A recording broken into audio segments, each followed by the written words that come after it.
Welcome to pinpoint friends once again. आज मैं फिर से एक बार आप लोगों के सामने निफ्टी का एनालिसिस लेके आया हूं। आने वाला हफ्ता में निफ्टी में क्या हो सकता है, क्या क्या पॉजिटिव और क्या क्या नेगेटिव पॉइंट्स देखने को मिल रहा है, इसी के चर्चा के ऊपर आऊंगा। पर इससे पहले आप लोगों को मेरा यही रिक्वेस्ट है, आप लोग वीडियो को लाइक कीजिए, शेयर कीजिए और चैनल को जरूर सब्सक्राइब कीजिए। फ्रेंड्स, इस हफ्ता में निफ्टी में जो मूवमेंट देखने को मिला, ये पिछले हफ्ता वीकेंड में एक न्यूज आया था इजराइल युद्ध के बारे में। उस न्यूज के चलते सोमवार के दिन बाजार में गैप डाउन ओपनिंग हुआ। उसके बाद बाजार आहिस्ता आहिस्ता रिकवर किया और एकदम ऊपर में 19,850 तक पहुंच गया। और उसके बाद फिर आज के दिन थोड़ा बहुत मामूली ही सही एक प्रॉफिट बुकिंग देखने को फिर से मिला। नेट नेट हुआ क्या? नेट नेट हुआ, अगर आप देखिएगा तो पिछले जो हफ्ता था वो हफ्ता का क्लोज था 650 के आसपास। इस हफ्ता का क्लोज 750 के आसपास। 19,000 का बात कर रहा हूँ, 19,000, 650, 750। मोटा मोटा एक हफ्ते में 100 पॉइंट गेन निफ्टी दिखाया है। नीचे चला गया था 650 से 150 पॉइंट नीचे और ऊपर में 200 पॉइंट ऊपर। यही मोटा मोटा मूवमेंट। फिर भी पिछले 2 हफ्ता तो एकदम छोटा मूवमेंट हो रहा था। इस हफ्ता में अगर देखिएगा तो 350 पॉइंट का मूवमेंट हुआ है। देखिए, टेक्निकल में चेंजेस तो जो देखने को मिल रहा है, लगातार 3 दिन से निफ्टी अपना 20 सिंपल मूविंग एवरेज के ऊपर जाके बंद कर रहा है। ये एक बहुत ही पॉजिटिव है। 20, 50, 200 तीनों सिंपल मूविंग एवरेज के ऊपर निफ्टी बंद दे रहा है। और देखिए, राइजिंग तो है नहीं, 20 भी नहीं है, 50 भी राइजिंग नहीं है, थोड़ा सा फॉलिंग ही आप कह सकते हो। जो राइजिंग है वो 200 है। पर तीनों में गोल्डन क्रॉसओवर बना हुआ है। आइडियल सेटअप नहीं है, पर फिर भी इतना दिन नीचे बिता रहा था, फिर से एक बार ऊपर बिताना चालू कर रहा है मूविंग एवरेज के। ये पॉजिटिव है। एक बाउंस का उम्मीद था, वो बाउंस भी मिल गया, अच्छा खासा बाउंस भी मिल गया। तो अभी फिलहाल अगर आप देखिएगा, पिछले 8-10 सेशंस का मामला अगर देखिएगा तो एक नैरो चैनल फिर से निफ्टी बनाना चालू कर दिया ऊपर की तरफ। अब उसी चैनल के एक बार ऊपर जा रहा है, टेस्ट कर रहा है, एक बार नीचे आ रहा है, एक बार ऊपर जा रहा है। 2-3 दिन के अंदर एक बार ऊपर एक बार नीचे, उसी चैनल का। अब मैंने ड्रॉ करके रखा है, आप लोग देख सकते हो। जैसे यहाँ से देखो, ये ऊपर गया चैनल के, फिर नीचे आया, फिर ऊपर गया, फिर नीचे आया। इस तरह का मूवमेंट चल रहा है।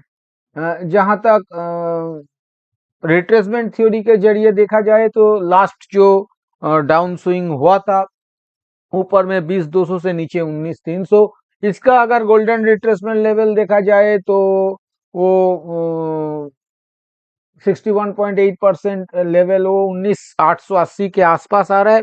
और प्राइस 19,840-45 के आसपास से रेजिस्टेंस बना के थोड़ा सा प्रॉफिट बुकिंग देखने को मिल रहा है। थोड़ा सा इसलिए कह रहा हूँ, ये क्लोजिंग टू क्लोजिंग बेसिस पे थोड़ा सा। पर अगर आज का इंट्राडे डिप का जिक्र किया जाए तो टॉप से 200 पॉइंट से भी ज्यादा इंट्राडे डिप दिखाया था सुबह। जो भी है, एक बार ये मान लेना सही होगा कि बाजार अपना गोल्डन रिट्रेसमेंट लेवल को रेजिस्टेंस बनाया है। तो ये फिलहाल देखने को मिल रहा है। इसके अलावा फ्रेंड्स, बहुत ज्यादा कुछ डेली चार्ट के ऊपर देखने को, देखिए, मैं कहूँ तो मतलब कहाँ से एनालिसिस, किस तरह का, मतलब इस तरह का एनालिसिस आप लोगों के सामने रखूं। एनालिसिस करने के लिए भी तो प्राइस का मूवमेंट होना चाहिए। लगातार 3 हफ्ता का क्लोजिंग आ रहा है, 100, 100, 120 पॉइंट के अंदर 3 हफ्ता का क्लोजिंग आ रहा है। ऊपर में 100-150 पॉइंट का मूवमेंट, नीचे 100-150 पॉइंट का मूवमेंट। तो कहाँ, किस तरह का एनालिसिस कहाँ से ढूंढ के लाऊं? अगर पिछले 3 महीना का हरकत देखिएगा तो एक 20,000 का इंडेक्स पिछले 3 महीना से नीचे 19,200 ऊपर 20,200 हजार पॉइंट के अंदर ऊपर नीच ऊपर नीच ऊपर नीच कर रहा है, लोगों का पैसा खाता जा रहा है। तो ज्यादा कुछ एनालिसिस करने का है नहीं। मैं काफी सारा पैटर्न का जिक्र कर सकता हूँ यहाँ पे, पर वो काम करेगा कि नहीं मेरे को खुद ही पता नहीं। इस बाजार में मतलब ऐसा नहीं कि नेगेटिव एनालिसिस करने से मैं डर रहा हूं, किसी तरह का कोई एनालिसिस करने से डर लग रहा है, ऊपर का भी। क्योंकि प्राइस ऊपर भी तो नहीं जा रहा है, ऐसा नहीं कि प्राइस नीचे नहीं जा रहा है। हाँ, प्राइस नीचे नहीं जा रहा है, प्राइस तो काफी ऊपर भाग गया है, ऐसा कहाँ। आप बताइए, अगर आप कहेंगे मैं 18,200 300 पे 42 हुआ था, वहां से अगर आप देखिएगा तो 20,000 का काम किया है ऊपर में, मैं इनकार नहीं कर रहा। वो भी कितना परसेंट, एक 20,000 का इंडेक्स पे 6-7% ऊपर चला गया। तो वो कौन सा ऐसा तीर मार दिया, कौन सा ऐसा क्या हासिल कर लिया, मेरे को समझ में नहीं आ रहा है। तो इसलिए ज्यादा कुछ एनालिसिस करने का है नहीं, यही इतना ही देखने को मिल रहा है। अ, देखिए, ये जो चैनल ड्रॉ करके रखा है, इस चैनल को नीचे की तरफ फिर से काटने का कोशिश कर रहा है या ऊपर की तरफ काटने का कोशिश कर रहा है, देखना पड़ेगा। मतलब देखिए, एक बात यहाँ पे जरूर कहूंगा। अ, कुछ कुछ कुछ 4 साल पहले का कुछ नजरिया अ, मेरे को याद में आ रहा है। कुछ 2019 दिवाली के बाद अगर आप जाके देखिएगा तो वहां पे भी बहुत छोटा छोटा कैंडल बन रहा था, पर प्राइस ऊपर ऊपर टिका हुआ था, चल रहा था, ऊपर ऊपर ही जा रहा था, ऊपर ही जा रहा था। फ्रस्ट्रेटेड में उस वक्त भी था, काफी था, इनकार नहीं करूंगा। तो क्योंकि एनालिसिस मिल नहीं रहा था, एनालिसिस के मुताबिक बाजार चल नहीं रहा था। देखिए, आप एक एनालिसिस कर रहे हैं, ये जरूर है कि आप 100% सही नहीं हो सकते। कभी 60% सही होंगे, कभी 70% सही होंगे। 100% ही आपका उल्टा चले बाजार, तो वहां पे ज्यादा एनालिसिस करने का कुछ रहेगा नहीं। तो मेरे को उस वक्त भी ऐसा फीलिंग्स आया था, क्या एनालिसिस करूं, जो भी कर रहा हूं तो उल्टा ही चल रहा है, ऊपर ही जा रहा है। पर वो भी ज्यादा ऊपर नहीं, जाके एक बार खुद देख सकते हो कि 2019 दिवाली के बाद 2 ढाई महीना 3 महीना कितना ऊपर प्राइस गया था। जो भी है तो प्राइस तो ऊपर ही जा रहा है फिलहाल। जहां तक इंडिकेटर का सवाल है, एमएसीडी में फिर से गोल्डन क्रॉसओवर देखने को मिल रहा है। आरएसआई फ्रेंड्स अभी भी 60 के नीचे।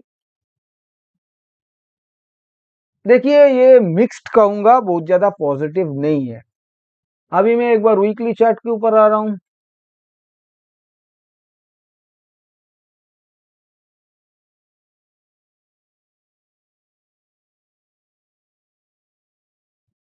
वीकली चार्ट में friends, higher top, higher bottom, higher closing फिर से देखने को मिल रहा है। 2 हफ्ता छोटा छोटा कैंडल बनाने के बाद, जैसे मैं कह रहा हूँ, इस हफ्ता में भी ये moving average 20 simple moving average का सपोर्ट लिया गया। उसके ऊपर कैंडल बना। वो राइजिंग भी है, 50 भी राइजिंग है, 50 से काफी ऊपर है प्राइस, दोनों में गोल्डन क्रॉसओवर बना हुआ है।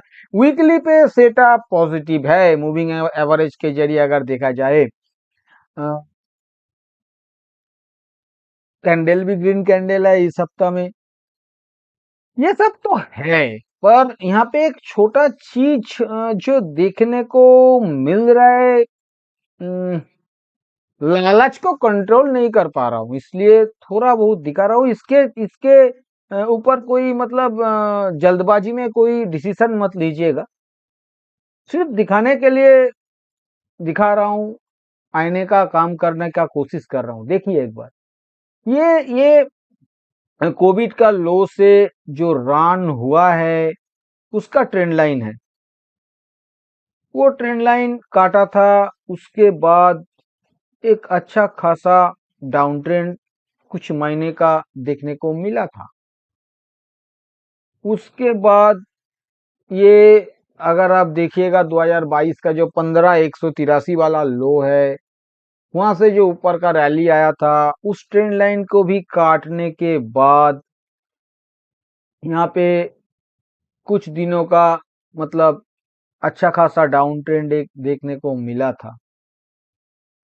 इस बार फिर से ये जो मार्च वाला लो है 16,800, यहाँ से जो रैली चल रहा था अब अभी भी चल रहा है, उसका भी ट्रेंड लाइन काटा गया है और उस ट्रेंड लाइन के ऊपर प्राइस 3 हफ्ता से नहीं जा पा रहा है।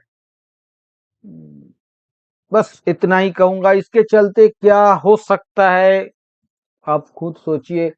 जहां तक इंडिकेटर का सवाल है, indicator MACD death cross over दिखा रहा है वीकली चार्ट के ऊपर, और आरएसआई मुश्किल से 60 के ऊपर 62 पे बना हुआ है। तो यहाँ पे भी मिक्स्ड है सिग्नल, इंडिकेटर का सिग्नल। फ्रेंड्स, अभी मैं एक बार ऑप्शन चेन के ऊपर आ रहा हूँ।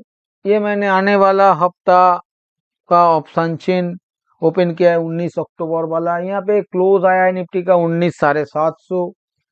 तो देखा जाए तो 19,750 कॉल साइड में करीब 34,000 वाई एडिशन, पुट साइड में करीब 20,000 वाई एडिशन, 19,800 कॉल साइड में करीब 39,000, 19,900 कॉल साइड में करीब 41,000 और 20,000 कॉल साइड में करीब 24,000 वाई एडिशन देखने को मिल रहा है। वहां पे 19,700 पुट साइड में 67,000 वाई एडिशन देखने को मिल रहा है।